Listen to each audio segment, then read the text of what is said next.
सोनीपत नगर निगम के चुनाव में एक वार्ड ऐसा भी था जिसकी चर्चा पूरे हरियाणा में हुई। एक वार्ड के इस चुनाव को जीतने के लिए बीजेपी को मुख्यमंत्री नायब सैनी को प्रचार के लिए बुलाने को मजबूर होना पड़ा। हम बात कर रहे हैं वार्ड नंबर 8 में।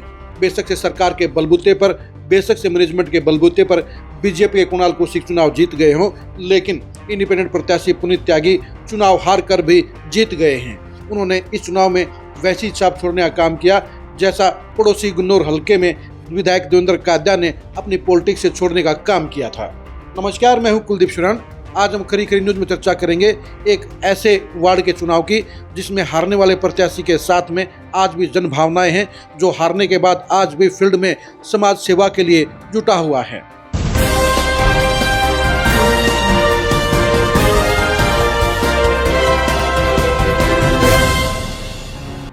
सोनीपत नगर निगम के चुनाव में वार्ड नंबर 8 का चुनाव सबसे अलग चुनाव था।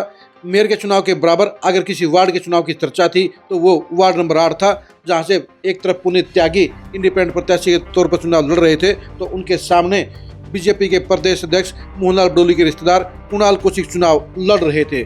चुनाव इतना जबरदस्त घमासान था कि बीजेपी के प्रदेश अध्यक्ष को चुनाव जीतने में पसीना आ गया।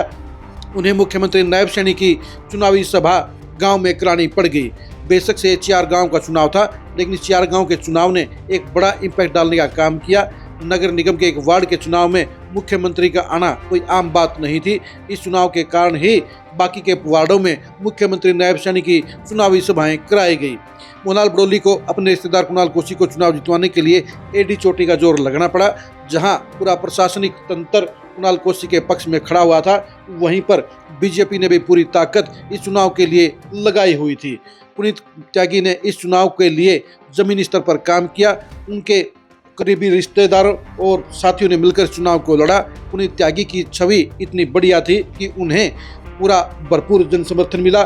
जहां भी गए वहां उनके साथ में लोगों की भावनाएं जुड़ी, और इसकी वजह यही थी कि पुनीत त्यागी लगातार फील्ड में रहे हैं, लगातार पार्षद रहते हुए वो लोगों के कनेक्शन में रहे हैं और लगातार जनता के सुख दुख के हिस्सेदार रहे हैं।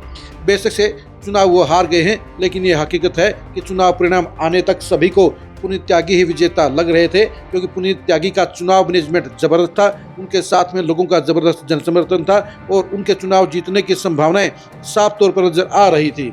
लेकिन बीजेपी के साथ में पूरा सिस्टम था, बीजेपी प्रत्याशी कुणाल कौशिक के साथ में सरकार थी, और सबसे बड़ी बात यह रही कि लगभग 400 वोटर जो पुनीत त्यागी के साथ नजर आ रहे थे, वो लास्ट में प्रेशर या लालच के अंदर पाला बदल गए, वो कुणाल कौशिक के पक्ष में चले गए। इसकी वजह से चुनाव परिणाम पलट गया और पुनीत त्यागी चुनाव हार गए और कुणाल कौशिक चुनाव जीत गए। लेकिन पुनीत त्यागी चुनाव हारने के बाद भी हिम्मत नहीं हारे हैं। वो चुनाव के बाद भी लगातार फील्ड में जमे हुए हैं, वो सामाजिक कार्यक्रमों में शामिल हो रहे हैं, वो सामाजिक कार्यों के जरिए अपनी जमीन को बरकरार रख रहे हैं, वो लोगों की सहानुभूति हासिल कर रहे हैं, वो अपने आप को लंबी रेस का घोड़ा साबित कर रहे हैं, वो देवेंद्र कादयान की तरह अलग तरह की पॉलिटिक्स कर रहे हैं, वो राय के बेटे के तौर पर अपनी सियासत को आगे बढ़ाने का काम कर रहे हैं। इस चुनाव से एक चीज साबित हो गई है कि एक नया युवा सितारे का आगाज हो गया है, जो राय की पॉलिटिक्स में अपना बड़ा असर डालने का काम करेगा, जो प्रदेश की सियासत में लंबा घोड़ा भी साबित हो सकता है। पुनीत त्यागी पूरे जज्बे के साथ अभी भी मैदान में डटे हुए हैं। वो चुनाव हारने के बाद भी हौसले नहीं हारे हैं और वो लगातार फील्ड में रहकर न सिर्फ अपनी मौजूदगी दिखा रहे हैं, बल्कि भविष्य के लिए भी अपनी जमीन को पक्का करने का काम कर रहे हैं। यानी प्रदेश की डेवलपमेंट के लिए जिस तरह के चेहरों की जरूरत प्रदेश की पॉलिटिक्स है, उसके पैमाने के ऊपर पुनीत त्यागी जैसे युवा पूरे खरे उतरते हैं, और भविष्य में ऐसे युवाओं का सियासत में टिके रहना प्रदेश के बेहतर भविष्य के लिए बहुत जरूरी है। आप पुनीत त्यागी के भविष्य के बारे में क्या सोचते हैं, कमेंट करके जरूर बताइए। पुनीत त्यागी जैसे युवा क्या प्रदेश की सियासत में स्थापित हो सकते हैं? क्या बड़ी चुनावी सफलताएं हासिल कर सकते हैं? क्या पुनीत त्यागी कल में में शामिल हो सकता है? कमेंट करके जरूर बताइए। हरियाणा के युवा नेताओं की एक्सक्लूसिव खबरों को जानने के लिए आप लगातार खरी खरी न्यूज के साथ बने रहिए। आप हमारे फेसबुक पेज को फॉलो कीजिए, आप हमारे यूट्यूब चैनल को सब्सक्राइब कीजिए। नमस्कार।